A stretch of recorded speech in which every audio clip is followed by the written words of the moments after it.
I don't believe that when you say yes to God and accepting God into your heart, everything just works out. It does. God never said it would be easy. Like, matter of fact, he said it would be hard. I believe it's daily choices. It's hard decisions to continue walking in the path that God set for you that determine what your path actually looks like. We are responsible for our own lives. We're responsible for our own choices and the actions that we take or the inactions that we take in life. And I made plenty of mistakes, but I learned from them. And that's not a fail to me. I chose to not let my past define me, but to turn my pain into my purpose and just keep going every time.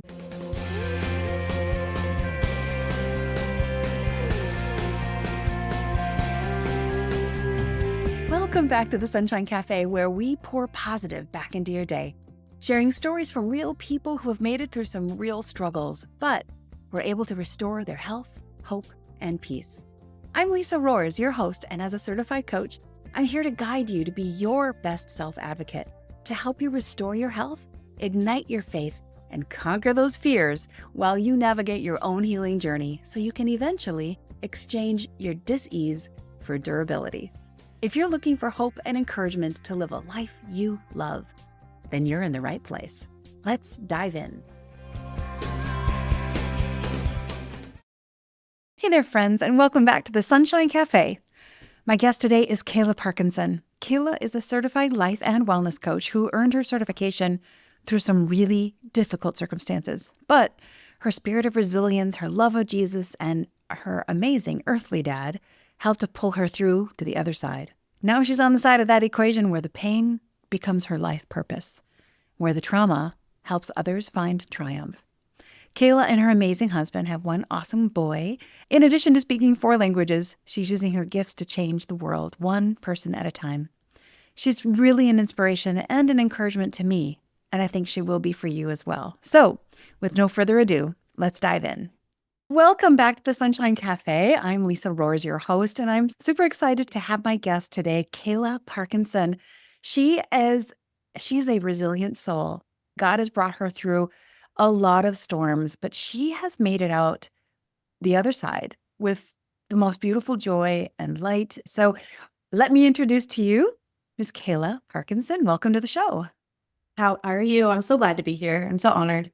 It's really good to have you. And you've got so many stories that when we first met and you were telling me your stories, I know we could have spoke for hours because there's some people who have just lots of different avenues in life that have taken them a lot of different places.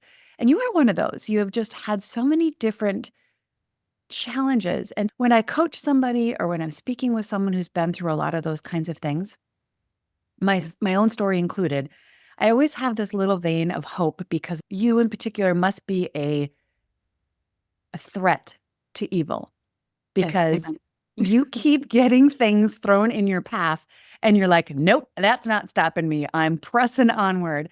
And so it's almost an encouragement when I hear people who have a lot of crazy stories in their life, because it tells me that at the core of who you are, Kayla, you have such a resilience and such a ability to encourage others with all that you've been through. And the more you press through that, the more it is an encouragement to other people. So let's start there. Sure. And thank you. Thank you so much for the intro and the kind words, because it does mean a lot. And let's hope that the resilience isn't built overnight, right? We continue to build that. And I'm thankful for the challenges that I've gone through to build the resilience that I have now, that I feel like I can face anything and continue to get through it. So I am a mom of a 7-year-old little boy. I've been a wife for over a decade to an amazing man, patient man with me, at least. I am a lifestyle coach and a Southwest Florida community director now of Ladies Lifestyle Network as well. So that's kind of like my career at this point in time, and amazingly how it's ended up here. I had that conversation with God this morning, actually going, man, Lord, I prayed and prayed to be where I am today and to be out of the situations I was. And here I am. And it may be, I'm 34 years old now. And it's like, I may be there, but I've been there for the past 10 so years and continuing to grow. So it's definitely been eye-opening and continuing to be so thankful for everything I've gone through and trials that I've been through. Yeah. Yeah, it's amazing. When you stop for a moment, it's hard we have to kind of remind ourselves to do that, to stop once in a while and just see how faithful God has been. throughout Yeah. all of the different things in our life. And I was just mentoring a young lady the other day, and I said, just stop for a minute and just make a list of everything you're proud of. Don't Yeah. judge it. Don't, just make a list of all the things you're proud of. And when you stop and do that with the way God's been faithful, I made a list like that too. Like, I need that list to keep going back to all the ways that God has been there. Because when I'm praying for something and I don't quite see answers as quickly as I would like to, I Right. have to remember that God's timing is perfect. And you had mentioned a minute ago about just resilience and how the things that I've been through have changed who I am. Yeah, it's not that I would have chosen those things, but it does change who we are. So let's back up a little bit and talk about how that story started a few years back for you. So, oh man, a few years back doesn't sound it sounds so close. A long time ago, I guess. So as a child, my mom was an alcoholic and an addict. I had all kinds of situations that I was put into at a very young age. And it's funny now because it seems ironic because I look at God as my father, as my protector. And that may seem funny to people as I've gone through all of the things that I've gone through, but um, I look at him as my protector because it's been one of those things that coming from someone who has been taken into bars, that has been in men's homes as a toddler, held by my throat, emotionally, verbally abused by the one person who was supposed to love me the most. And I mean, I tried to take my life 3 times in my teens before I was 13 years old. But still in that, now I see God's hand of protection in it all. I mean, I've seen he has blessed me so many times and watched my back, even though I had to go through the trials, even though I had to go through the problems and situations that I went into. I saw him make sure it didn't get worse. There could have been so many wrong turns. There could have been so many ways that it could have been worse, and it wasn't. And there were times I just found out recently. It's funny as you go through this in life, you find out things that you didn't know back then that you're like, wow, there's just another thing. My biological father, he had mentioned to me the other day, he's like, I remember when we were driving, he's like, I'll never forget, you were 3 years old, you were in the back seat, and you're like, "Hey, Daddy, that's that place, I know where that is. That mommy used to go there all the time." He's confused because it's kind of the side of the road in a really, really shady spot, Mm. uh, not not particularly safe. And he's like, "What do you mean you go there with mommy?" And he's like she's like, "Yeah, Dad, mommy goes there to get something from the man, and she has me hide in the back seat behind the seat. So I'm not allowed to say anything or talk." And I'm like, I look at it and I'm like, man, so many things could have gone wrong in that moment. And I look at it from the perspective of my mom loved me in some ways. Like in many ways, deep down, there was a protection there that said, you know what? It's not that I don't care about her. It's just that I care in a different way, that I don't understand that my addictions and everything sort of past that. Yeah. And I sat there and I'm like, God, you still protected me in that moment. Like you had your hand on me, even in the back seat at times where I could have been in the car. My mom had a massive car accident, but alcohol was involved. My aunt was in the passenger seat. She actually slammed a huge, like the liter beer bottles back then that they had into her mouth, into cut up her entire mouth. Yeah. Um, and that was one of the times I was attached to my mom's hip all the time. It was one of the times my mom said, "You're staying with your grandmother." And I ended up having the police come to the house, and it was crazy. And again, I'm 3 years old, all of this is happening. And yeah, it's just one of those, like, God, you protected me. I was always with my mom, always. And it was one of the times that she put her foot down. And I just see God throughout my life that he placed my stepdad who's raised me. I hate calling him my stepdad. My dad has raised me since I was 4 years old. And he has He's your been dad at this he is point. my dad. He is the one that has walked God into my life. He's the one that led me to Christ. So when I was got baptized, um, told me my 10 commandments by the age of 6, which he now told my son, and he has them memorized now. By the age of 6, he had them. So it was like Wow. just a full circle thing now. But yeah, if I hadn't had him in my life and had the morals and the values that was poured into me by him, my life would have been a very different direction. And he says the same thing, like he was in a path that was going wrong. He lost a lot of his family, lost his children. And me walking in saved his life. And we say this constantly. We say it throughout our years. He actually saved my mom from the bars the night before their wedding. And he contemplated on actually marrying her. And he looked at my 4-year-old self and said, I can't leave her. I can't leave her in this situation. And so he walked into a marriage that was extremely challenging, and was in and out of hospitals because of over drinking and 3 times the lethal limit. Like it was crazy. Um, yeah, so definitely a hand of protection, all kinds of things. I was a medical guinea pig from the age of 11 to 19. I had my airways would close up. I started having chronic migraines. I was in severe pain, severe agony. I looked like I was in an exorcism, honestly, like some crazy possessed. I would dig my Okay. heels. Yeah. Pause for just a second. Yeah. So all of that. So first of all, praise God that all those attempts to end your life Yeah. were not successful. I'm so Exactly. grateful for that, right? As is your husband and your son, for sure. So this was all throughout that growing up years, and then you started having kind of those health issues that were surfacing. Is that right? Yeah. Okay. So I didn't find out my mom was an alcoholic and an addict probably until 11. So Okay. I turned into being homeschooled. I didn't understand the concept behind it until that time frame. I Sure. started being up all night and sleeping during the day for the most part. As a child, I taught myself when I was homeschooled because my mom couldn't. So my education was based off of me and what I wanted to learn. So yeah, during that time, that's when everything went for the worst. And then medical wise, I definitely took a downward spiral. I was in and out of hospitals and doctors, cardiologists, pulmonologists, neurologists, all the above. I started passing out at 16. So I added another realm. I ended up going back to school, a private school, and started passing out in school, all kinds of problems in that aspect. Nobody could tell me what was wrong with me. Nobody could solve it. I remember just waking up on mornings and skipping school because mom wasn't getting up. Like, she's not going to get up in the morning. She's not going to push me to go because she's been up all night drinking. And I didn't feel like I could go. So it was just no motivation to try to push through it at that point. It was just, okay, we're staying home. I actually ended up being kicked out of my private school halfway through my junior year and going back to get my GED. Shows you the determination right there. Yeah. Saying like, hey, like you're supposed to be for me. And because of medical things, I just couldn't. But they kicked you out because you were passing out and you were not completing your homework because and your in your studies because of the situation you were actually having at Yeah. home.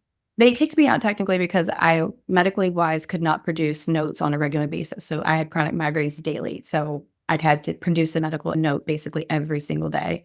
It wasn't because of the passing out in the school, but it was definitely because of the medical issues that related to, again, being behind in my studies, math specifically, having the migraines that I did and trying to concentrate on something that did not come easy to me was very difficult to try to surpass and pain wise. And it just didn't work. Sure. And to come every single day with a doctor's note that says this is why she was gone, kind of a proof Everyone's, validating. Yeah. yeah, After a while, they were like, you're not. And you, you, in a realistic perspective, couldn't go see a doctor every day and get those no, kinds of notes. And yet you no. had this reoccurring thing. So the school wasn't quite understanding that. Right. And I couldn't get the doctors to sit there and say, hey, this is what she has because they couldn't diagnose. They had no label. Right. Right. Okay. So I have something called neurocardiogenic syncope. My heart rate and my blood pressure spike and I drop. Still have it to this day, but it's under control. There's no cure. So at 19, they were able to kind of diagnose me, but they never gave me a name. They just kind of medicated it. And because I come from an addict and addiction family, I refused to be on it past the time frame that I absolutely needed it. So at that point, I just cured myself to an extent, watched the things that I needed to as much as I could. It wasn't until I was 23 and at the OB for getting married and just getting checked out that she's like, oh, you have this and this. I'm like, excuse me? This has been years of no answers and you just word vomited. Just I like, diagnosed it. Yeah. And it's it's like, so you have no obvious to her. idea. Yeah. You have no idea what you just did for me. And so I was able to actually look it up and find the triggers and the things that I knew part of, but didn't realize how much. Oh, interesting. So Yeah. just that your OB doctor was able to just identify that because she had just Mhm.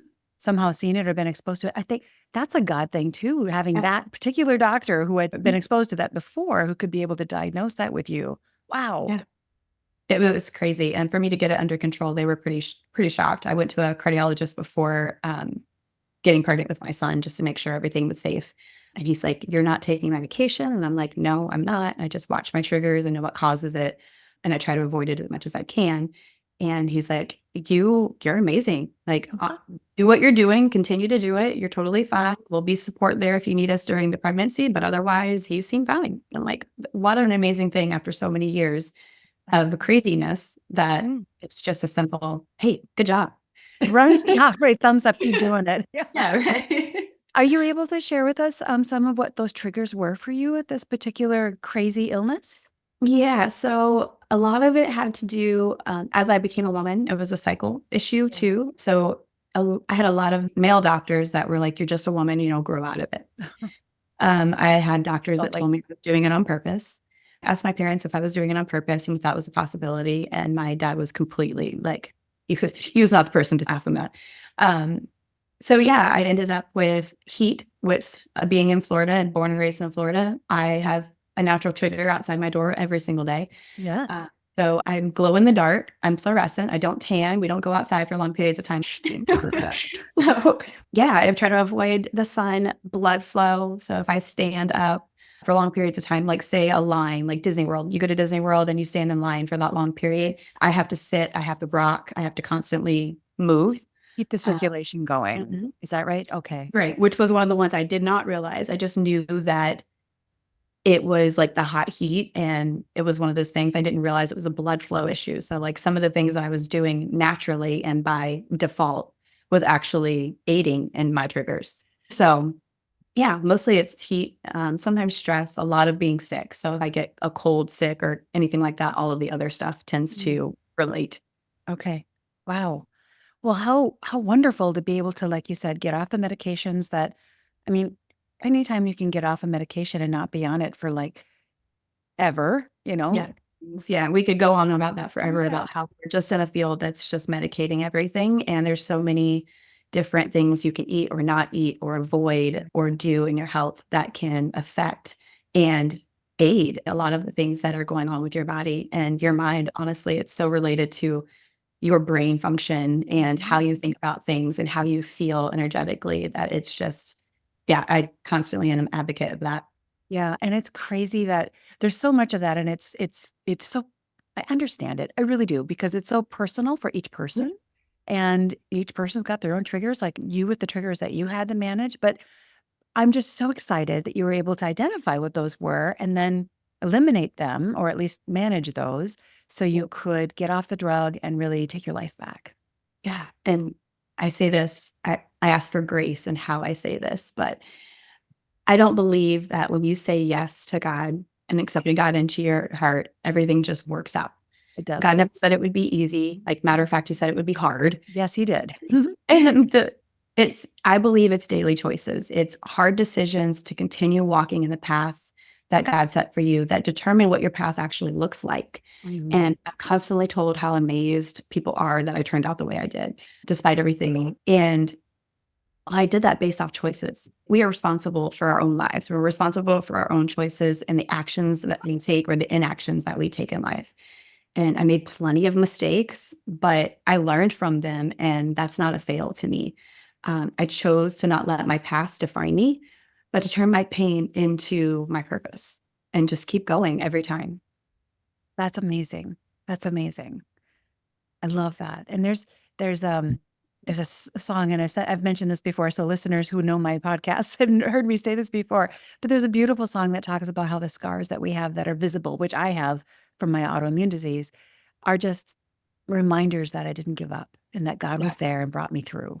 And Mhm. whether those scars are emotional or physical or both, they Mhm. are reminders, like you said, that God has brought you through it. Yeah, So definitely. wonderful. Okay, so you are now currently life coach, and Yes. you have the brilliant opportunity to work with women and help empower them and encourage them as well. And you do some things around boundaries Mhm. and balance as well with time. Let's talk a little bit about the boundaries and the balance and how you coach the women that you work with. Yeah. So I'm a lifestyle coach, which really means that I focus on improving your overall well being, right? So, including health, relationships, and stress management. I specifically hone in on helping working moms redefine their time while teaching them how to create and honor healthy boundaries so that they can craft a fulfilling and intentional life on what matters most. Hmm. And for me, I was a workaholic. I really found my worth in my work, which was very hard to acknowledge and couldn't see that at the time. Like hindsight is 2020, right? Yeah, and a lot of people have that, myself Yeah. included. I was like, if I didn't have a great title, it was all like very much of a self-identity thing. So I hear you on Yeah. that. And I'm definitely sure that my past had parts to do with that, with trying to find something that I could relate to, that I was good at, that had automatic acknowledgement. Mhm. Of course, when you're a mom, you don't have that. You do all of the things, and no one just is there to say, "Hey, good job. You're doing a good job. You're doing it Right. well." No one's there for that. You might Not get at that all. when they turn 30, but certainly not Yeah. in the early Like, thanks years. for everything you did for 30 years, but otherwise. So for me, the healthy boundaries was a huge deal. I didn't know how to say no. A lot of it was finding people that I could fix. I had friendships and relationships that I wanted to fix them. Like, I saw them and I was like, oh, I can help. I can help. I can help. And I had this naturally fixing mentality. And instead of aiding and helping, I was enabling. Mm. Um, and I found so many ways around that, and healthy ways around that later and now. But back then, I was just saying yes to everyone. I didn't want to hurt people's feelings. I wanted to make sure they were comfortable, and in whatever sacrifice that made for me, I wanted to make sure they were okay. And they were the best of their ability. It didn't matter where I was in the category. And Or how so, much they were taking, it's like they suck a little life out of you. yeah, And I think as moms and women, sometimes we let so much pull out of us without pouring back into us. for sure. And so many people are on the empty cup. You can't pour from an empty cup. And I know so many moms who pour from an empty cup. It's absolutely possible, Mhm. but the quality that you pour out of that cup depends on how full your cup is, plain and simple. That's a And great analogy. it really, depending on what you're putting in it, how you're filling it up is going to depend on how you show up as a mom, how you show up as a person, and for yourself. So I teach a lot around learning to say yes and no, where your values are. A lot of people don't really know what they stand for. And until you're clear on what you stand for, you can't say this is what I'm going for in life, because it doesn't relate back to your core values, because you don't know what they are. Or a lot of people confuse their core values with their priorities at the time. They're Mm. not the same thing. Priorities change, core values do not. And so when we're talking about our priorities, it could be different in the different seasons that we're in. It could be that you're in a transition season and you can't handle all of the things that you're supposed to be handling on a usual, normal basis. Mhm, mhm. On a day that everything's going fine, hey, you're moving states. You're not supposed to handle the same capacity that you were able to handle before. No. And so many people try to say, like, I can't handle this. I'm failing. You're not failing. Mm. It's the season of life, and you have to respect that season and how you're approaching it. And so many women are getting lost and overwhelmed and overworked and exhausted in that aspect, because they just expect that they're supposed to be at this level all the time. That's a really good point. I love that you're helping people work through that because it is such a truth that we do think we're always supposed to be at a 10, if Mhm. that's the top of the performance list. And yeah, it's like even when we've got kids in the house and we've got different priorities. And then when those kids leave, I've heard a lot of women talk, men and women actually talk about how they just feel empty and they have nothing and how what a failure they are. You're not. It's just a different Mhm. season. It's just a different season. So we need to adjust our expectations to the seasons in their life that we're in. And I Absolutely. think a lot of people live on autopilot, that they're just kind of trudging through life without intentionally acknowledging and choosing the things they want to accomplish. I go to work because I have to go to work, and they don't actually choose their work or structure their time in a way that's both filling their cup and allowing them in a healthy way to fill other people's. Yeah, and I teach so much about naming your season, and it sounds so basic, but your seasons change, and you kind of have to, like you said in the beginning, reflect. I try to do that monthly, but I definitely do it every quarterly, Mhm. uh, and reflect back on, like, what season am I in? Am I still in the same season that I was in before? Here we are naming that season. How do we react differently? Because we can't move forward, we can't grow until we acknowledge where we are now. It's our present. Like, for trauma, it's acknowledging your past and getting past it, but really you can't move forward and grow until you acknowledge where you are. That's such a good word. I'm so signing up for your course. Yeah. I'm here for it. Let's talk about that a little bit because I know you're launching kind of a workshop of sorts, Mhm. and I know you also have a course, but let's talk about your workshop real quick. Yeah, so my workshop is called the Time Redesign, or Redesigning Your Time, I guess, the Busy Mom Workshop. And that is really revolved around giving the foundational pieces and the basis of working with the women that I have coming in, the ladies, the moms who are trying to balance it. And it's not necessarily being in a career field or working outside of the house. You may work at home. You may be balancing other things that are like, hey, part of a business that your husband is running or that your family is running and you're helping with accounting or whatever that is. You're still working. And really, it's just helping them find ways to set boundaries, how to avoid people pleasing, learning to say that yes and no, just those foundational pieces before the real work can begin. I made a mistake a long time ago where I was trying to get ahead in the fact of I was jumping and like, hey, we can work on this, but the foundational pieces hadn't been set yet.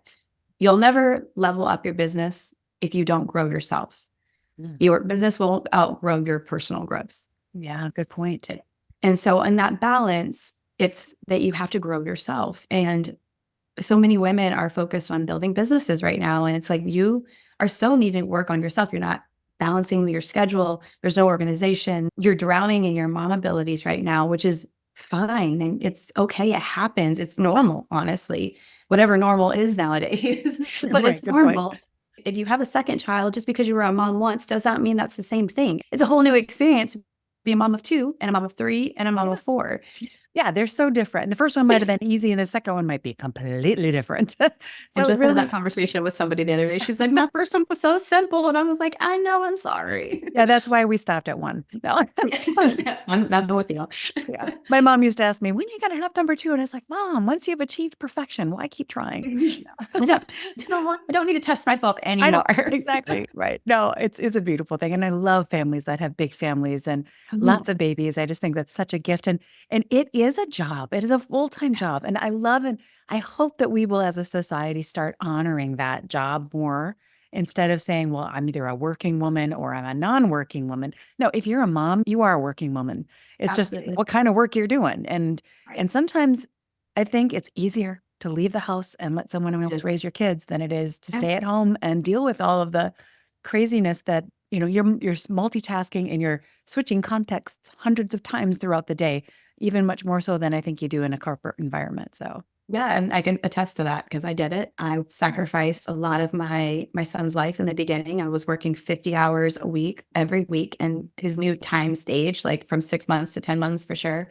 But I was a workaholic and I had to learn how to say no. I had to learn how to let things go and what wasn't important. I mean, when I found my worth in my work, I definitely looked at it as in I was needed, right? You have that where as a mom, you're needed, but in a different capacity. You're not told that you're needed. You just, most of the days, it's very, very selfless. And where it comes to being in a workforce, there's deadlines that you meet and there's things that you accomplish almost daily. And there's just an automatic reassurance.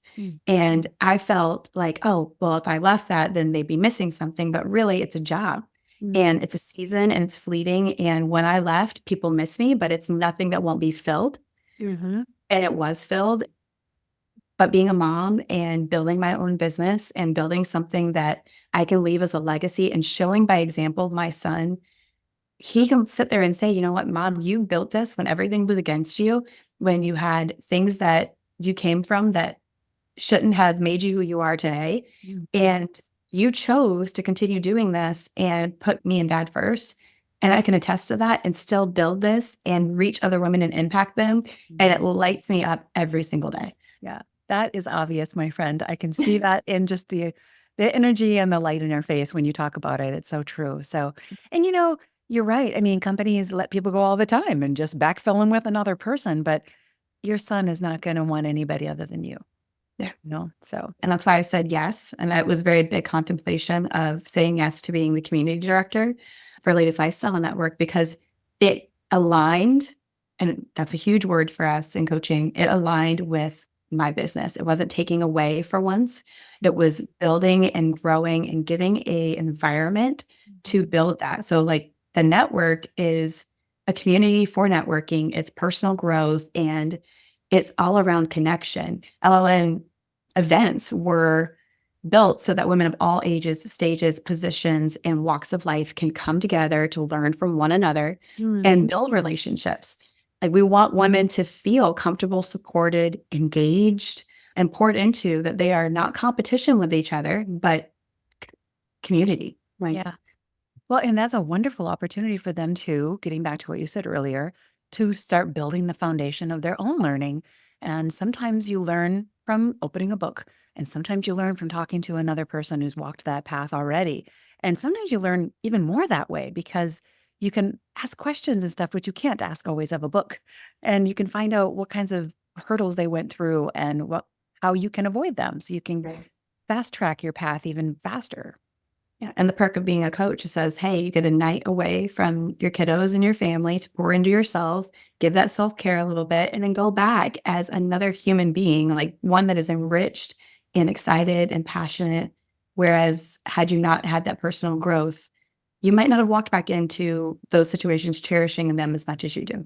Yeah, yeah. It's almost like recharging the battery, right? I know we use that analogy. Like it recharges you so you can give your best to your family, your Yeah. husband and your son. So good.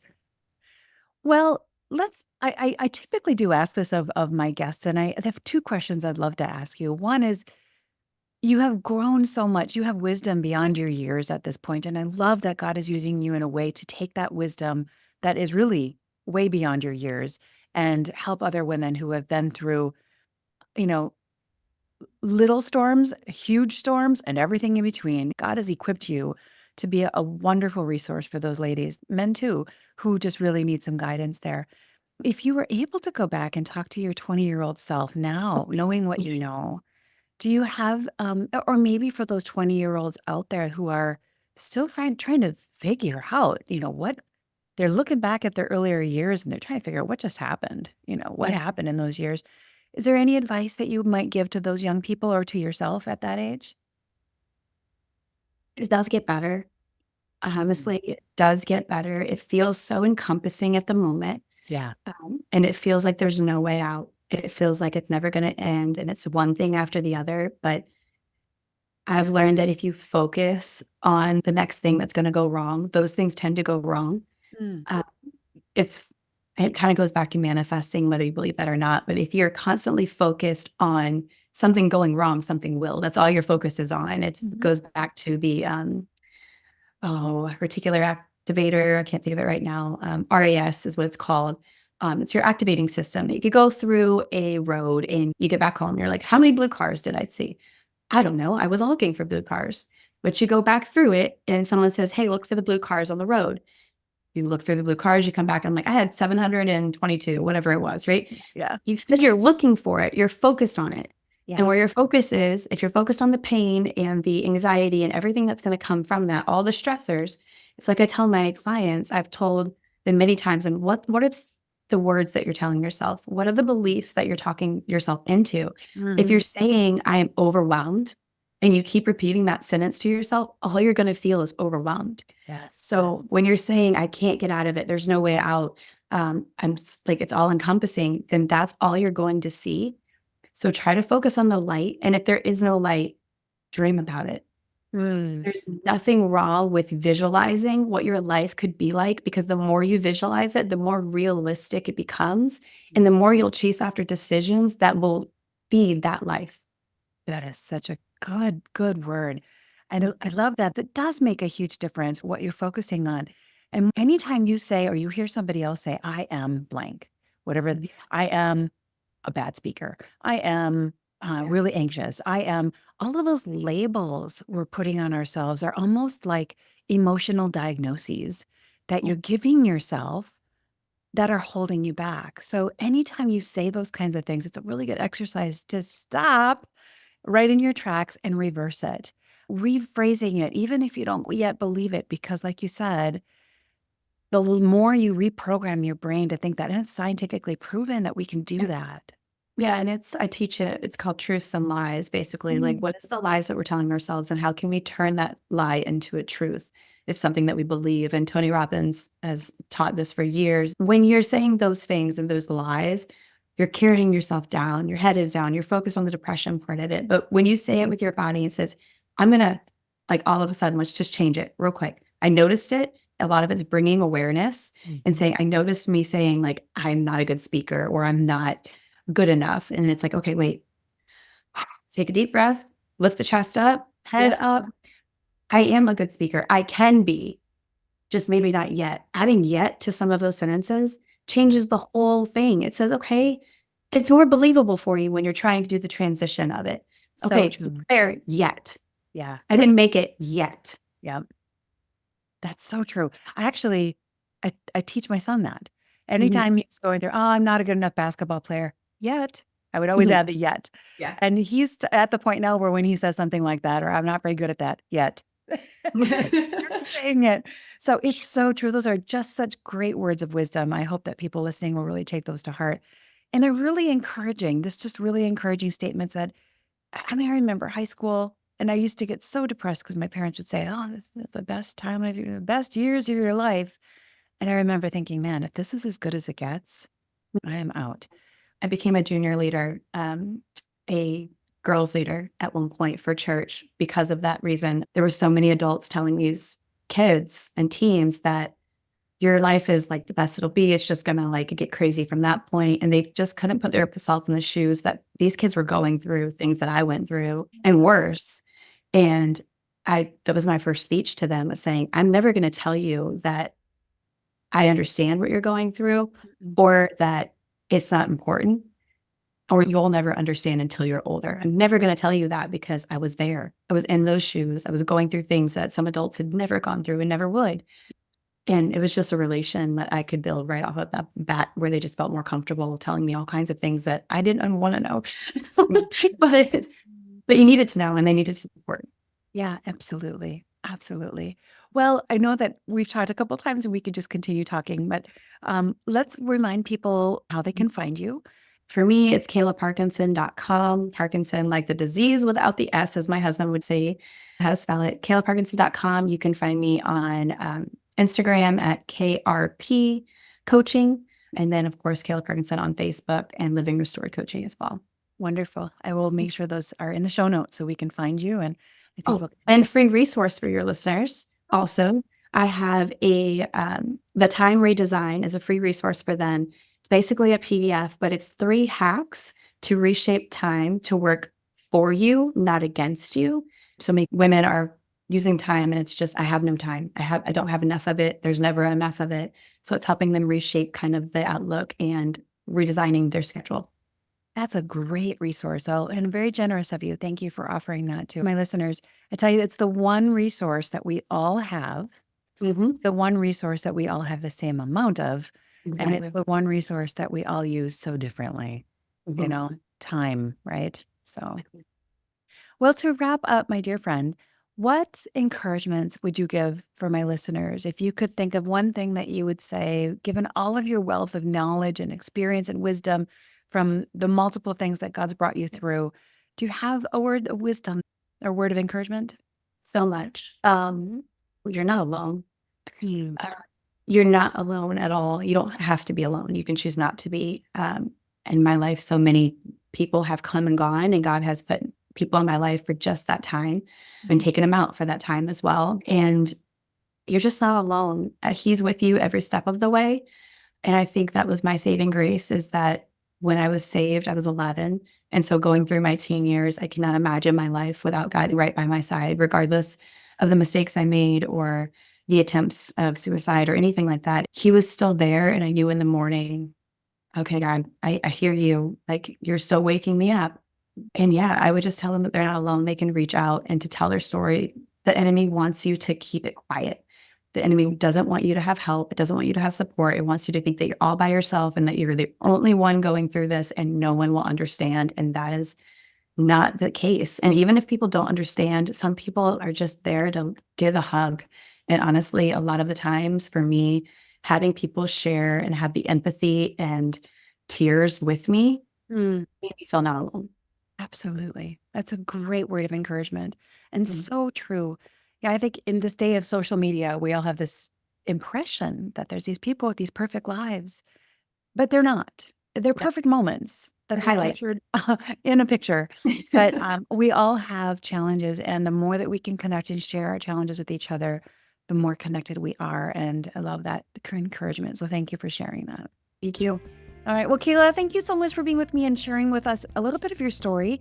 We are definitely going to have you back, but I'll encourage my listeners to go out there and learn how to use that resource of time that is just so precious. Learn how to use it even better, and let Kayla guide you for how to create great boundaries in your life that will empower you, fill your cup, and allow you to pour back into your family as much as you can in the best ways that you can. So thank you so much, Kayla. Thank you, Lisa. Thank you for your graciousness and honestly the beauty that you're continuing to spread. You're on the right track. Thank you. Thank you. Talk to you soon. Bye. I just love that conversation with Kayla. She is so real and such a beautiful soul. I have 6 awesome takeaways for you today. Number 1, God can and will do the impossible through you and with you. He can take your trial and turn it into a victory that you are actually grateful to have. You know, something hit me while I was editing this podcast. We didn't cover it in the conversation, but I wanted to share this with you. Sometimes I think we confuse ourselves into thinking what the real goal is here on earth. We like to think that the goal is success, influence, comfort, and cash. But as Christians, we know that Jesus didn't come here for those things. He didn't actually value those things. He came here to do one thing, the will of God. And so we too should pursue to do the will of God. But what is the will of God for us? The will of God for us is to be more like Jesus. And if the trials that you're experiencing are bringing you closer to God, closer to Jesus, and making you more supple, more humble, more relatable, more influential for His kingdom, then with the goal of doing God's will and being more like Jesus, we can celebrate the hard things and the victories that we have through surviving the sufferings. And since we're His children, we are His heirs. In fact, together with Christ, we are heirs of God's glory. But if we are to share His glory, we must also share in His suffering. That comes from Romans 8:17.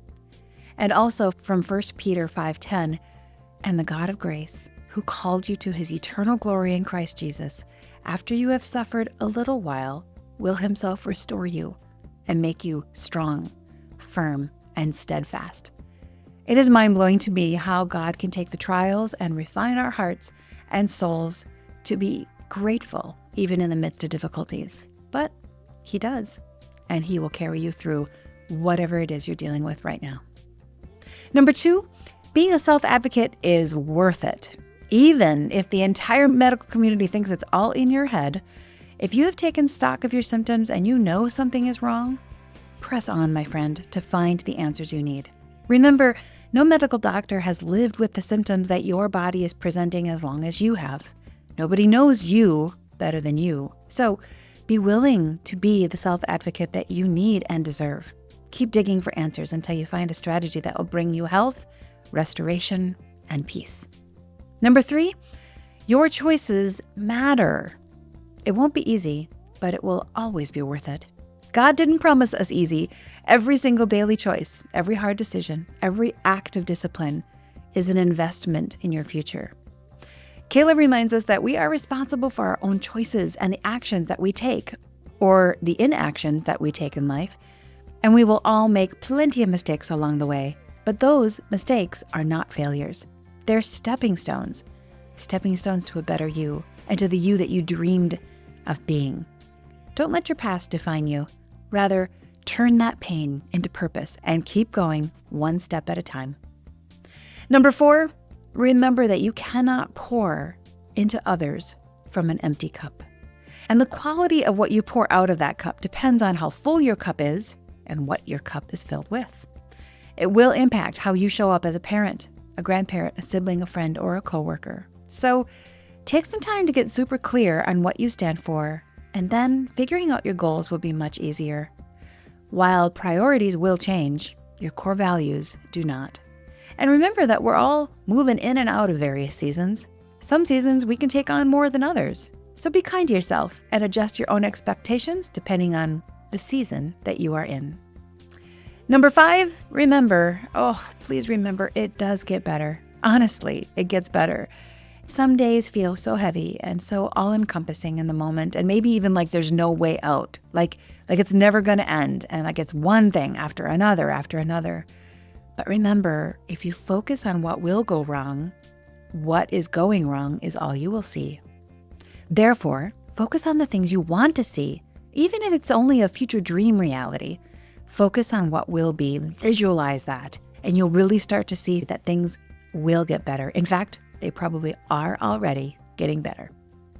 Number 6, you are not alone, my friend. You do not have to be alone.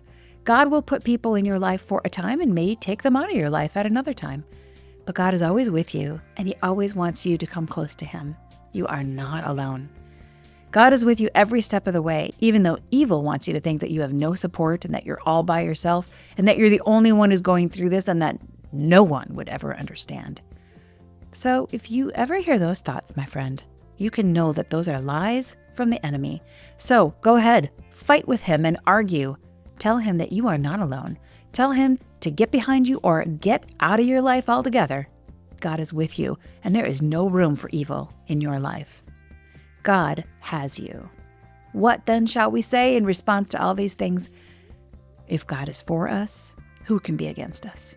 That's from Romans 8:31. Thank you for joining me today. Please be encouraged.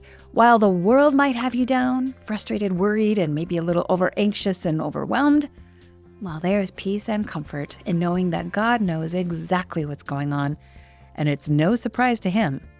Let me urge you today to get right with God. Trust Him, lean into Him, open up His Word and learn more about Him, and then let the peace of God, which surpasses all understanding, guard your heart and your mind in Christ Jesus. Hey, if you haven't, please share this episode. You just never know what encouragement this conversation might be to someone who needs to hear it. So pass it along, share it, like it, and subscribe if you haven't already. Let's flood the world with more positive encouragement. And if you're looking for some ways to continue praying for your country, whether you are in America or any other nation, please check out the show notes for my free PDF, which is loaded with more than 50 scriptures to guide your prayers. God can, does, and will bless our leaders and our nations according to His will. So let's humble ourselves and pray to God to heal our lands. Until next time, my friends, stay encouraged, be inspired, and we'll see you next time right back here at the Sunshine Cafe.